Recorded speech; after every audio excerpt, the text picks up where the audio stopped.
It was the first fully integrated women's organization in the U.S., and the YWCA's mission is to eliminate racism and protect and empower women. It remains relevant 160 years later, that's for sure.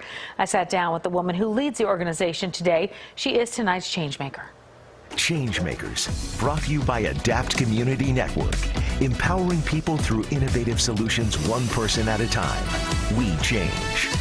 In a time filled with social change spurred by the Me Too movement and Black Lives Matter, people are reminded of just how important organizations like the YWCA are. For the woman who's at the helm of it all, she knows the significance of her post, especially in changing times. We are at a juncture in our country with regards to women and girls. And what we do today is going to determine the future of the next generation of women. Alejandra Castillo took the reins as CEO of the YWCA this past fall. Born in Corona, Queens, to Dominican parents, she calls herself a quintessential New Yorker and says her own upbringing certainly determined her future. Although we lived in Queens, my father had a bodega in the Bronx. In the 1970s, he was a leader. He created a business and was a mentor to many people, and I learned a lot from him. After college and law school, Castillo wound up working in both the Clinton White House and with the Obama administration.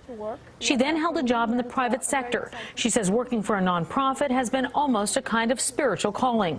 As the YWCA gets ready to celebrate its 160 years in existence, Castillo is hoping to bring the organization into the 21st century. I am fascinated by technology and innovation. So at the YWCA, we're talking about STEM E3, which is STEM education, STEM employment, and STEM entrepreneurship.